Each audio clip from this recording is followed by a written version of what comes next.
Good evening, everyone. Welcome to the City of Binghamton City Council Business Meeting for Wednesday, June 22nd, 2022. Please stand for the Pledge of Allegiance to the flag.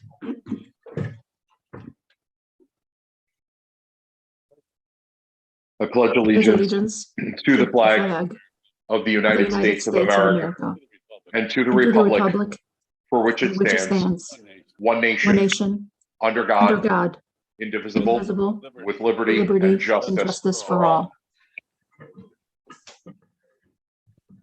Thank you, everyone. Janine, will you do a roll call for us, please? Councilman Scaringi. Present. Councilwoman Resinetti. Present. Councilwoman Riley. Present.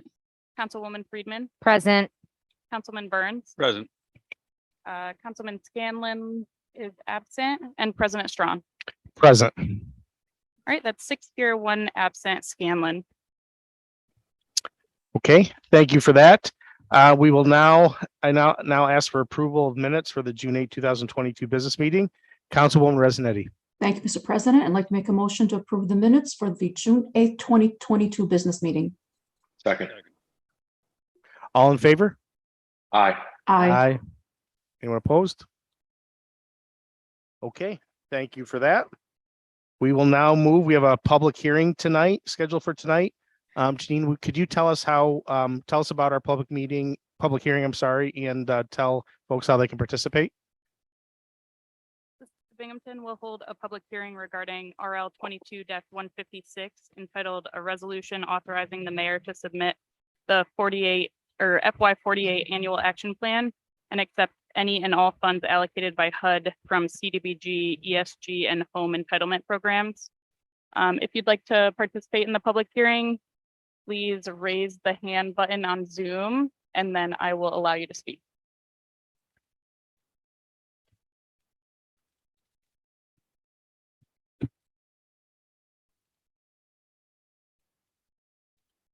Janine, do we have any electronic correspondence or emails prior to No. the meeting? Okay, thank you.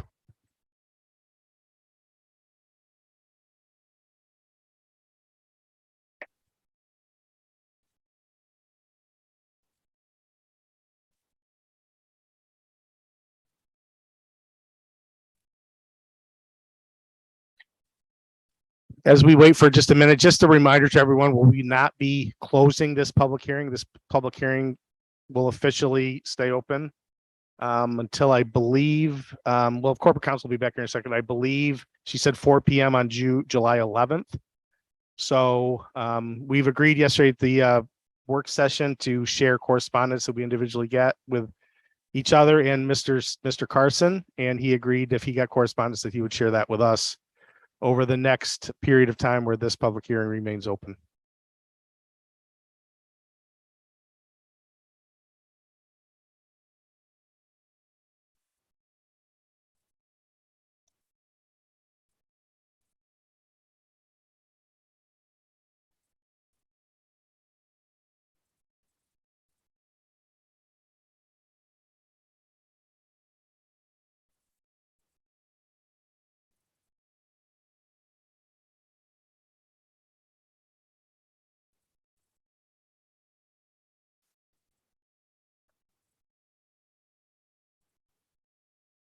For the which plan?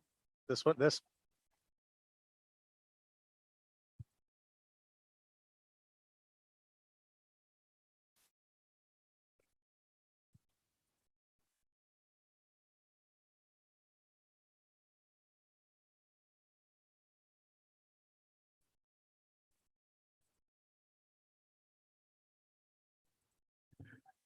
Okay, everyone, give us a second. We have 3 people that have come down, and I just spoke with corporate counsel. We're going to accommodate them at this public hearing. So just give us a second to get a mic set up and kind of just get the logistics. They're going to be over here to your, I guess, to your left as you're looking at the screen. So we will, we'll let them decide. We'll call them up one at a time, and we will let them announce themselves and speak for 5 minutes. So Janine, you can keep track of the, okay.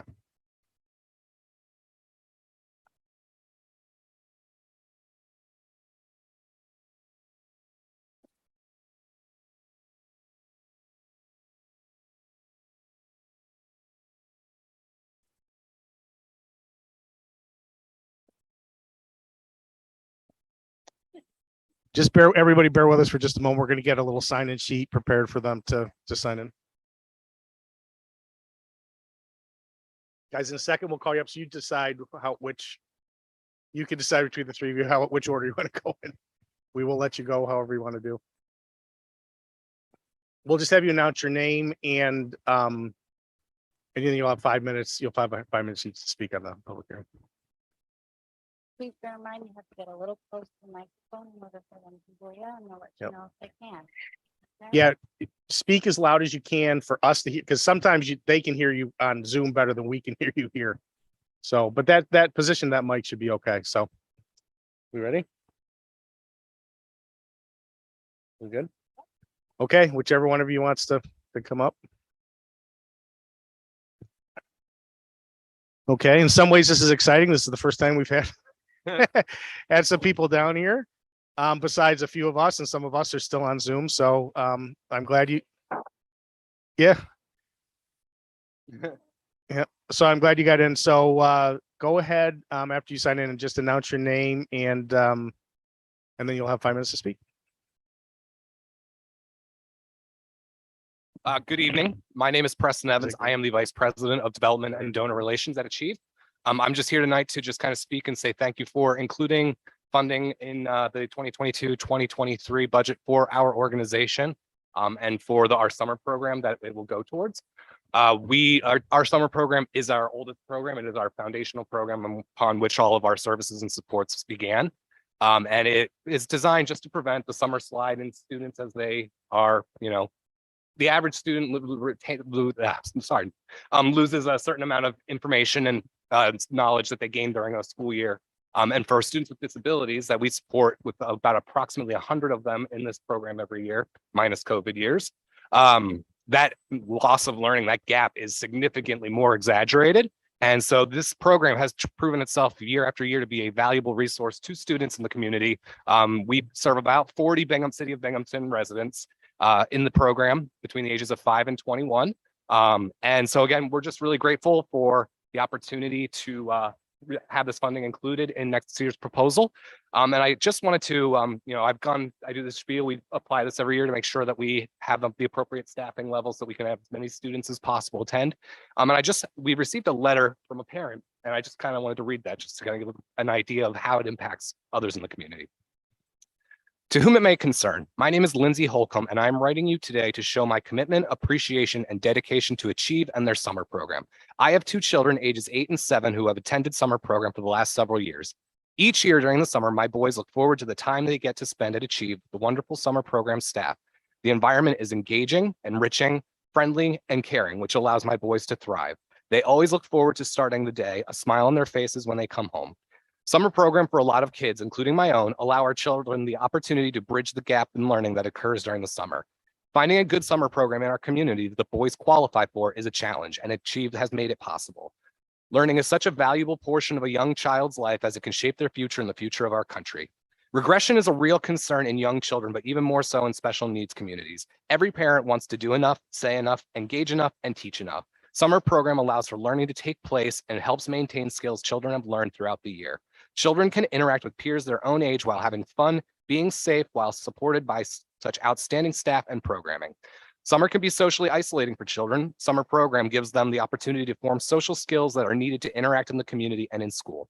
As a special needs parent, it can be hard to find a community that you really feel at home with. Making lifelong friends, getting involved, and feeling welcome are real challenges we face. Achieve Summer program has allowed this to happen, not only for my children, but of our family as well. I cannot thank Achieve, their staff, and the summer program enough for giving my boys such a wonderful opportunity during the summer. I look forward to many more years of summer program. Lindsay Holcomb. So again, on behalf of our organization, we do appreciate the consideration for funding in the 2022-2023 budget for our summer program staff. Thank you. Thank you very much. Thank you. We appreciate it.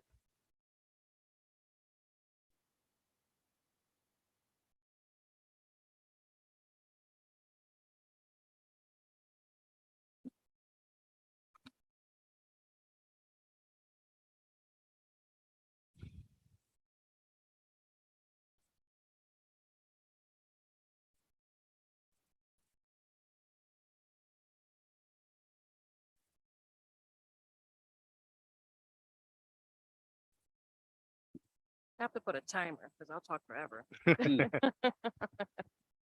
Hi, my name is Belinda Ellison. I'm the new shelter case manager of the YWCA. I'm here to say thank you for being here for the Y and just the continuing support. The YWCA is the only shelter right now in Broome County. And with the rise of homelessness, we are definitely needed. We have 21 beds altogether. And out of those 21 beds, we have 2 family rooms. We have 24-hour staffing. We provide clothes, pantry, mental health services to the best of our ability with a social worker on staff. The YWCA has been here since 1892. And because of the funding that you provided for us, I can say personally that it has helped because I recently became the case manager, but before that, I was a tenant at the YWCA. The YWCA has helped me with recovery. I've been clean for going on 6 years now, and it's because of the support of the YWCA, but the funding that you guys provide for us as well. We provide bus passes for employment, also too for people to get to their social services appointments. Again, I just want to say thank you, and I'm just going to keep it short and sweet. Okay. Thank you for coming down. We appreciate it. Thank you. Thank you.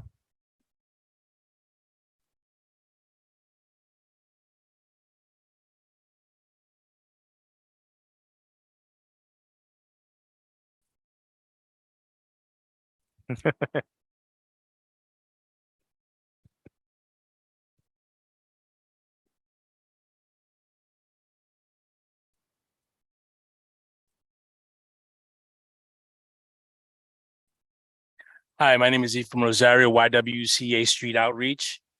I've been coming here for quite some time from working at the YWCA, from front desk to emergency housing case manager to doing street management, street outreach now. So I'm coming to say thank you very much for all the funding that you've been assisting us with being able to transport individuals from DSS to hotels that they're being placed, or being able to get to places where these individuals are displaced out in the community in Binghamton and other areas where I can get to with our transportation given to us through the funding that's assisting with the gas and whatever else is needed to get to these individuals. So we also are blessed with having the amounts to assist us with giving meal vouchers, bus passes, tents. I was able to get tents this year. Some emergency tents, emergency thermal blankets, first aid kits, more first aid kits than before, I would say. Meal vouchers to like Weiss, Subway, McDonald's, $25 meal vouchers that we were able to get, as well as prepaid cards with phones from Walmart we were able to get. Being able to assist individuals who are looking for housing, helping them go through websites, speaking with landlords, being able to go with them to see an apartment if they felt the need to have some sort of support, go there with them as well. As well as those individuals that would like to get into inpatient, whether it be rehabilitation for substance abuse and alcoholism, or to mental health. Those individuals, domestic violence, being able to get them to where rides would come pick them up. So I would be able to transport people there to their specific location where they get picked up at. Or for those individuals who were placed on a sanction through DSS, being able to help them navigate through what Department of Social Services has for like a fair hearing, and trying to get them to be able to have a roof over their head. However, yes, there are some times where the individuals are not able to get any assistance, but because of the funding that's given to us, at least we can help them with a cover, a bed to sleep in, at least a couple of blankets, water, meal vouchers, things like that, or hygiene supplies. Especially in the summertime, there's water, there's lotions. We were able to get to them. We were able to work with Showers of Hope, where Showers of Hope allows them to wash laundry. So sometimes we'll have laundry detergent that we're able to give to them. or even to transport them to get to the showers or hose so they can take showers and wash their clothing that they have. So because of board and the city of Binghamton, we're able to provide these things for those individuals who are homeless, like my coworker. I too come through being homeless, and I'm sure that the Volunteers of America and the YMCA, which helped me to get to where I am today with the YWCA, you know, I have that experience to go out there and help out and see and help out a little bit more and be more understanding to what's going on. And we do appreciate everything that's being done for us in our community. That's what I got. Thank you so much. Thank you. Thank you. We appreciate you. Yep. Thank you. Appreciate When you coming. say tents, is that you buy tents for people to live in? They're the emergency thermal tents. So just like the emergency thermal blankets, how it looks like they're silver thin, but it has coverage on both sides from the opening. They have a wire. It comes with a string, just flap it over. However, it does cover a bottom and it does cover both sides so that insects and they don't have to be on the wet floor if it happens where it rains. So this is a So- tent where you're getting, so we have people living in a tent out in the city of Binghamton, outside in tents. Yes, there are some places where, let's say Asanango by the river, Mhm. down by the bank is where a lot of individuals get housed. Sometimes they'll go down to where I believe is considered rock bottom or down Exchange Street, right off of Susquehanna. Some individuals will tent there or under the overpasses. Mhm. Some individuals will stay there or to where the overpass has a little, I would say, ramp Mhm. that is right under, and some stay right under where the highway is. Mhm. So Department of Transportation also stays in contact with me as well. So if there's somebody within Binghamton, they'll let me know, can you please go over there? That we hear there's somebody there. That's great. Let me go over there Yeah. and I'll see what we can do to help them out. All right. Well, So that's Yeah. all. Thanks so much. Thank you.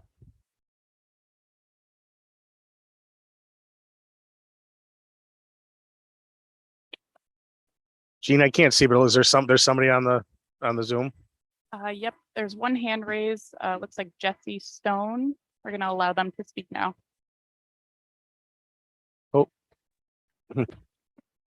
Good Thanks. evening, everyone. Can you hear me? Yes. I'm representing Action for Older Persons. I'm their director. So I like all my other wonderful nonprofit partners in the community, want to, of course, thank the city of Binghamton for its wonderful support. The program that the city supports for us has been our Medicare counseling program, which that support is absolutely vital. On an annual basis, we reach between 500 and 600 City of Binghamton seniors, mostly seniors, because Medicare also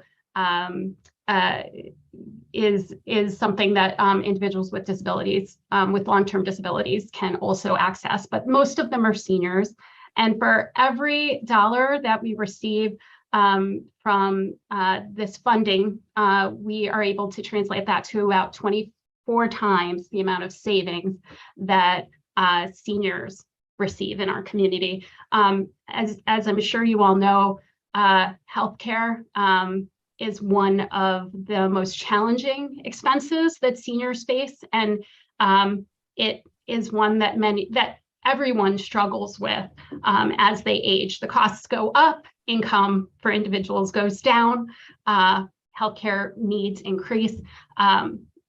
Receiving appropriate counseling that makes sure people have the best health insurance they can afford is really vital.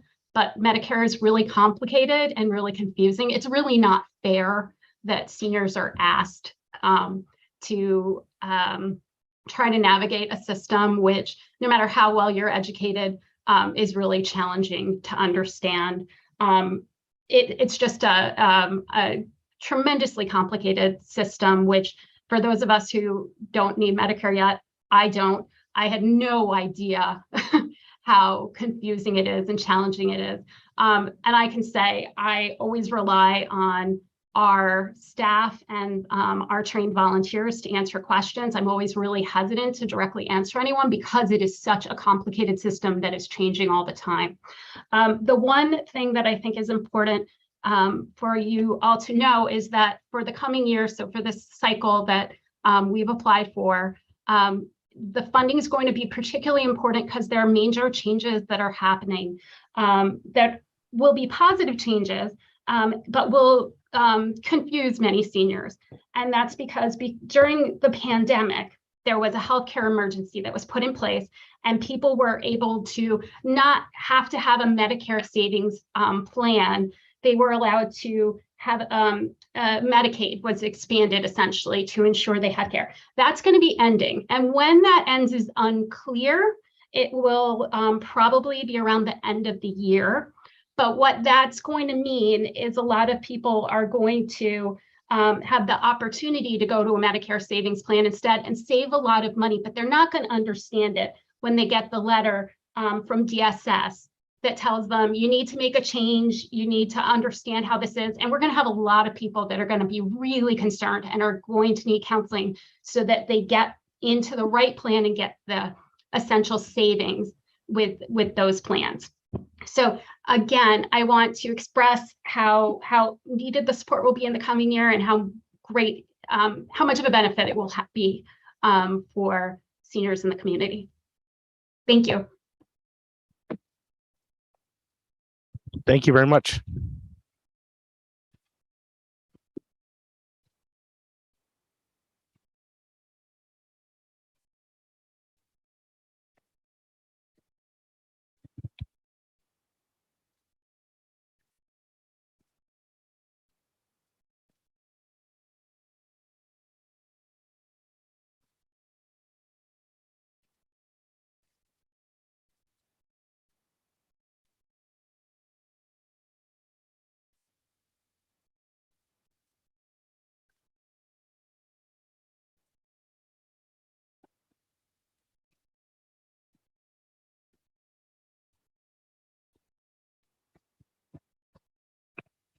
Okay, we will just give it just another moment and we will move on to public comment.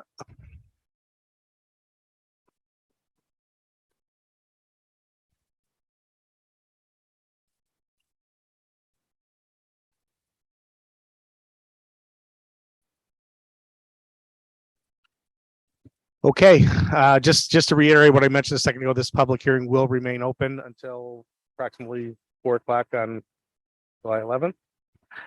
And actually, from a practical standpoint, it will probably remain open until we start our business meeting and through our public comment period on the special meeting that is scheduled for July 11th. So we will move on now on to our public comment. Janine, could you announce our public comment and tell folks how they can participate, please? If you'd like to participate in our public comment, please raise your hand at the bottom of the screen and leave it raised, and then we'll allow you to speak. It looks like there is one hand raised. I'll allow them to speak now. Good evening. Can you hear me? Yep. Great. This is Tariq Abdelazam, Tremont Avenue. There's going to be references to the Broome County Land Bank in my comments tonight.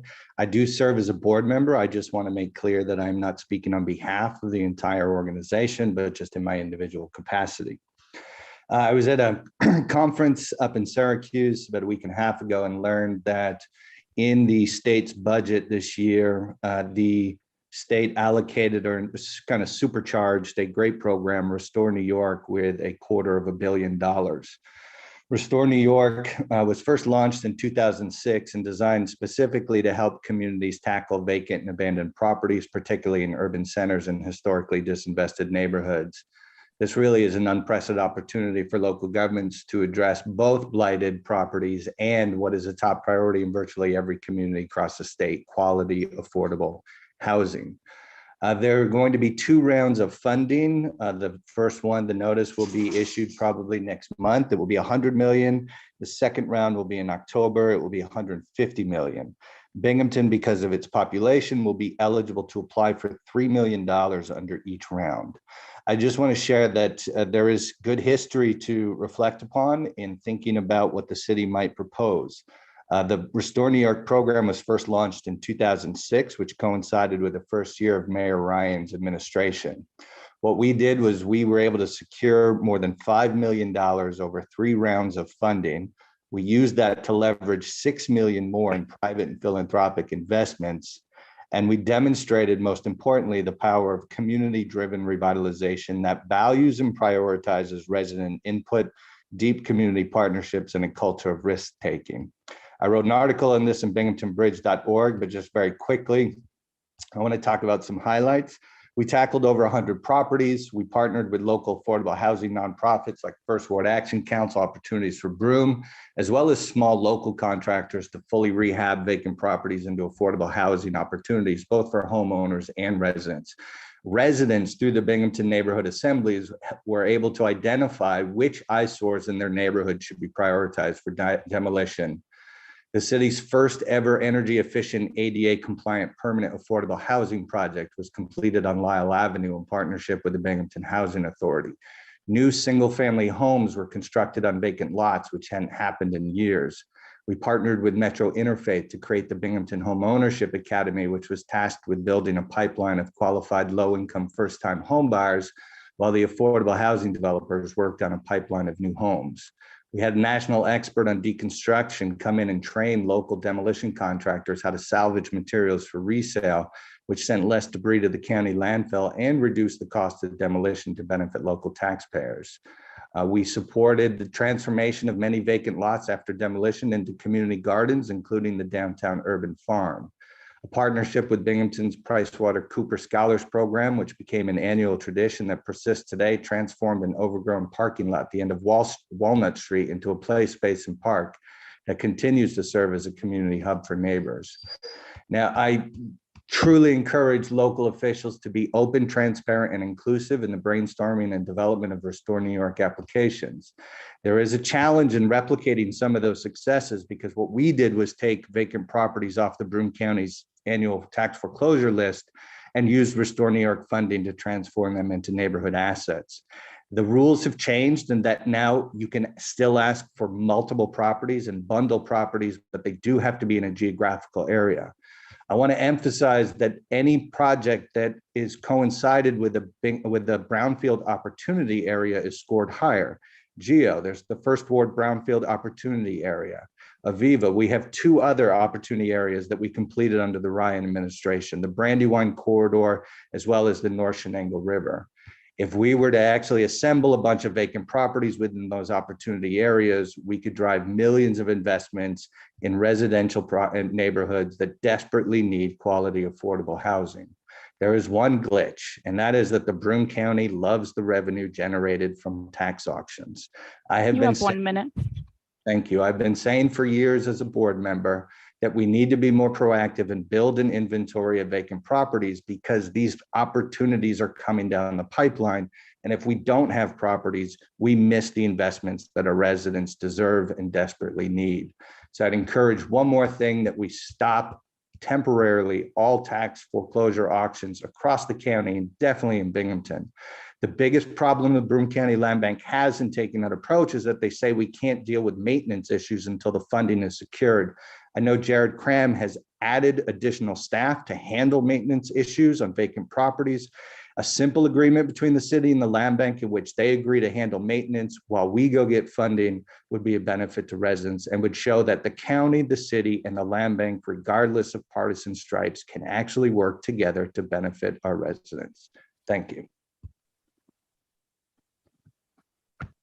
Thank you.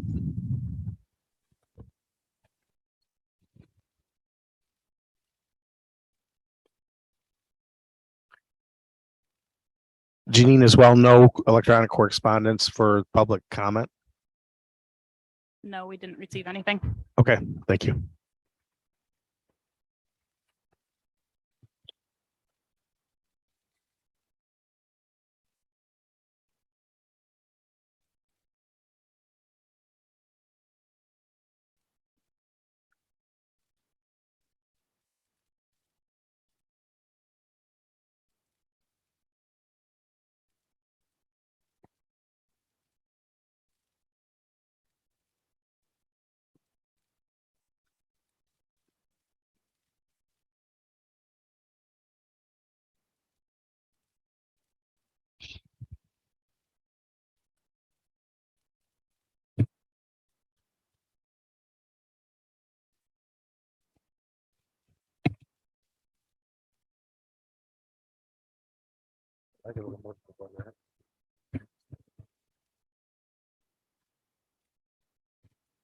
Okay, we have nobody else raising their hands. Take a motion to close public comment. So moved. Second. Motion to close public comment. Okay. Thank you, everyone. Thank you for the guests that came down here. We'll have to look at that next time to see if we can do something how we want to handle that. But for tonight, that worked out well. So okay, we'll move on to our preferred agenda. Would anybody like anything pulled from the preferred agenda before we begin?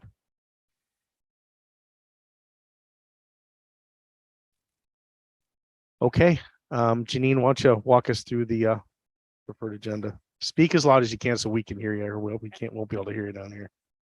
First up is introductory ordinance 22-95, considered in finance. An ordinance to amend the 2022 golf fund budget to pay for the lease on golf equipment.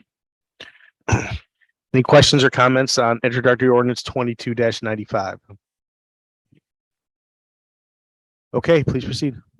Next is introductory ordinance 22-96, considered in finance. An ordinance to amend the 2022 finance budget, increase the salary of the payroll assistant. Any questions or comments on introductory ordinance 22-96? Okay, please proceed. Next is introductory ordinance 22-97, considered in finance. An ordinance to amend the 2022 assessor budget to purchase furniture and storage for files. Okay, any questions or comments on introductory ordinance 22-97? Okay, please proceed. Next is introductory ordinance 22-98, considered in employees.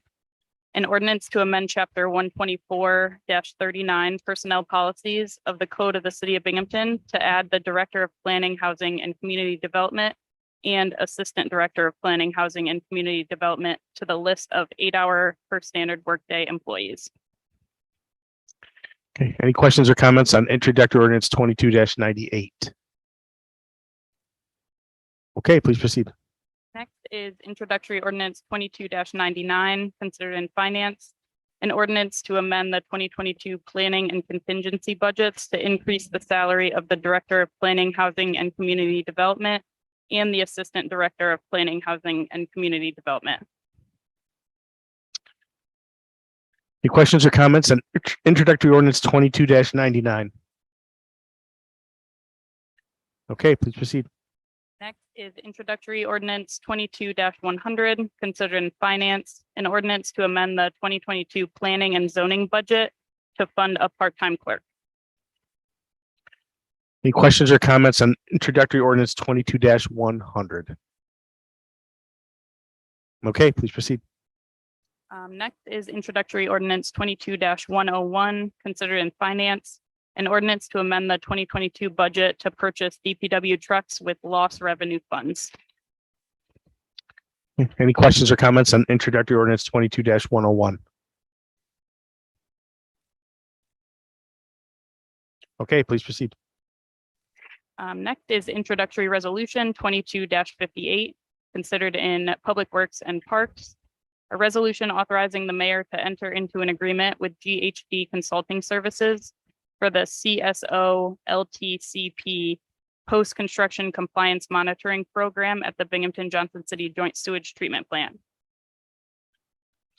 Okay, any questions or comments on introductory resolution 22-58? Okay, please proceed. Next is introductory resolution 22-59, considered in planning. A resolution authorizing the City of Binghamton Local Development Corporation to approve a special project loan to Renken Holdings LLC in an amount not to exceed $200,000 for renovations to 221 State Street. Questions or comments on introductory resolution 22-59? Okay, please proceed. Next is introductory resolution 22-60, considered in finance.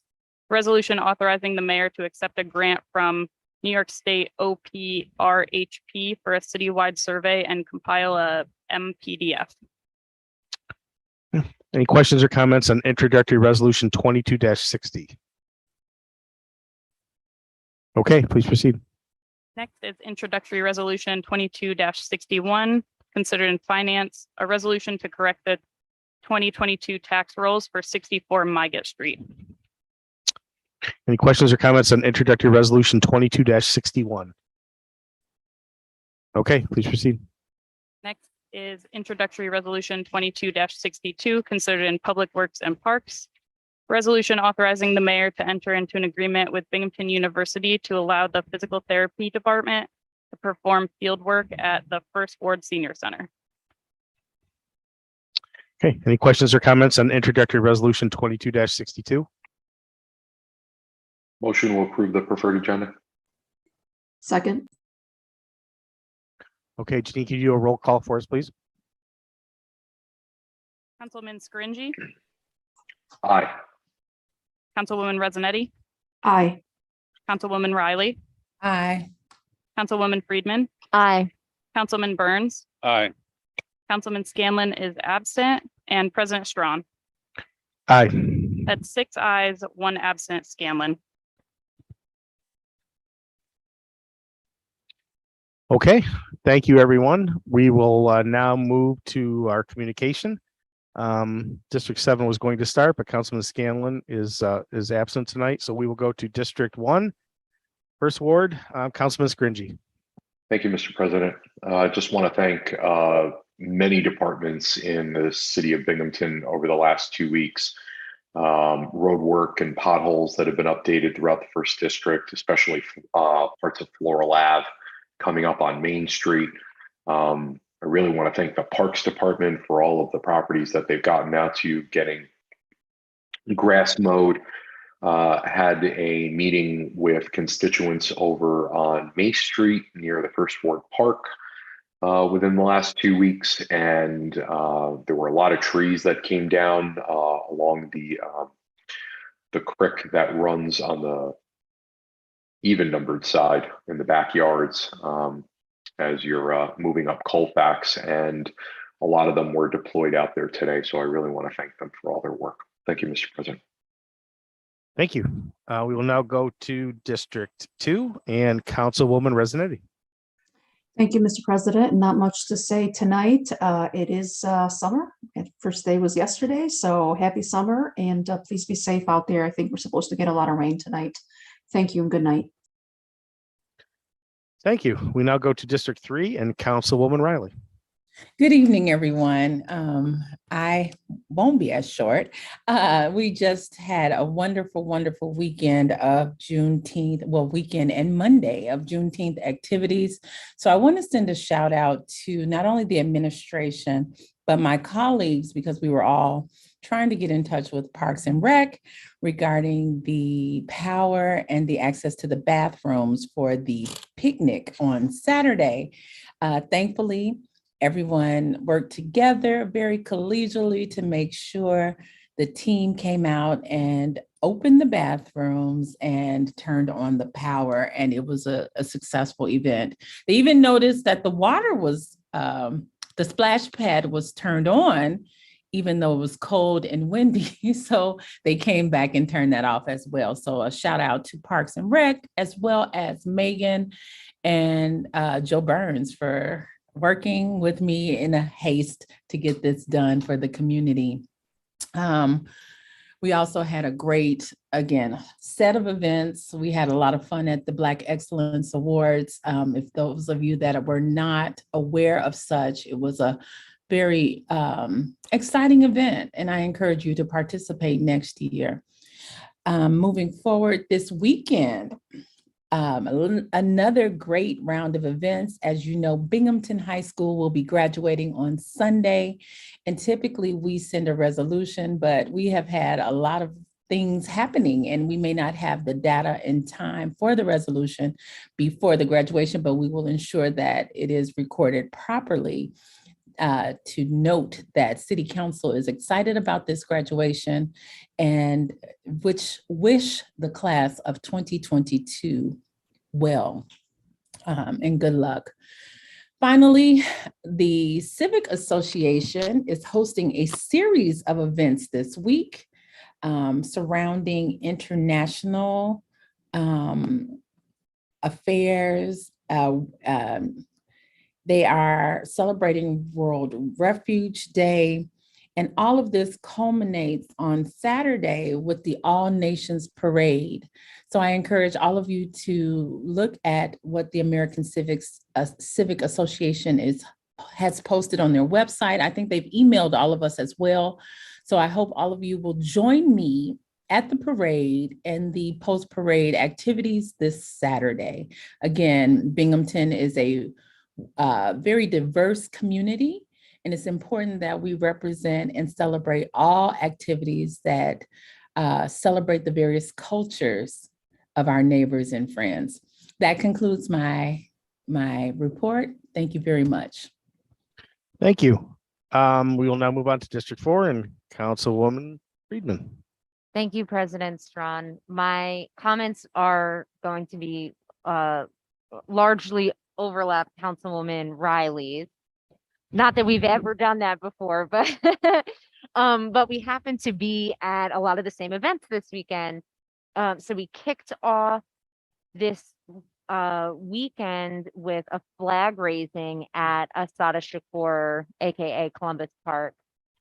And that was really nice because it had kind of an element of a DIY, like the community kind of takes it into their own hands, essence to that event.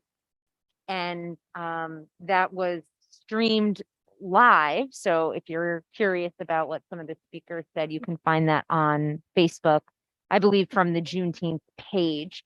And then Friday night was the first annual Black Excellence Awards. And what I thought was really cool was that a lot of the nominees were people that I had not met yet, and people that I were doing excellent things in the community that, it goes to show that Binghamton is, it's kind of a small town in some ways, but there's also a lot of people doing excellent work that's often behind the scenes and often goes unacknowledged. So I was so excited to be a part of that. What an important event to acknowledge the people whose work often goes unrecognized. And then, of course, Juneteenth in District 4. So that was nice. Walking distance from my house. That was very nice. And then Sunday was the actual holiday of Juneteenth. And I say these kind of sentiments a lot where, because Juneteenth is now a national holiday, I think there's some people kind of harbor this attitude of, oh, we solved racism, right? Slavery ended on June 19th, 1865. And the reality is that it's important to highlight that as a federal holiday, but also recognize that in many ways, metaphorically and literally, we still have enslaved people in the US. The 13th Amendment says that slavery is illegal except as punishment for a crime. And so we look at how slavery does not exist in its most traditional sense as chattel slavery, but we do have institutions in this country that still perpetuate slavery functionally, and sometimes literally uncompensated or poverty wages for people who are enslaved, and other programs that have perpetuated oppression. So Juneteenth it's important to have as a federal holiday, but we have to recognize also that it's not, we can't just like we can't just like, dust off our hands and say, okay, that's it. We did it. So I'm glad that the city has been putting on a Juneteenth celebration since before it was a federal holiday. But as always, there's still work to be done. And happy belated Father's Day too, to all of the father figures and to all of the people who have a complicated relationship with the concept of their father or fatherhood or anything like that. But I hope that it was meaningful to the people, who have positive associations with that, or maybe a source of meaningful reflection for those who don't. And that's all I have. Thank you so much.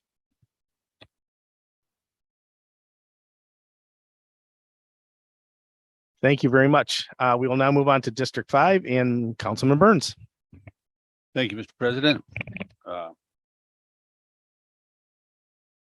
The very good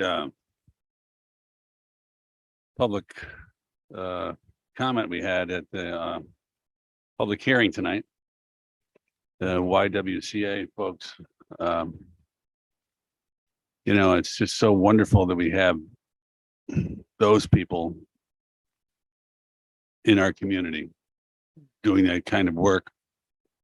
But it's really, it's terrible that that much work is needed in our community, that there's people living in tents under bridges.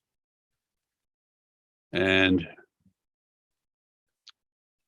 I hope that we can do something about that as a council. We're talking about code and everything. We should talk about that a little bit. Anyway, we had a nice concert over on the South Side on Father's Day over at the South Side Commons. It was a great event, and the Parks Department had the electricity on and waiting for us on. I want to thank them for that. And they had a team come over the day before, or a couple of days before, it must have been Friday, and clean the place up for us, and it was looking sharp.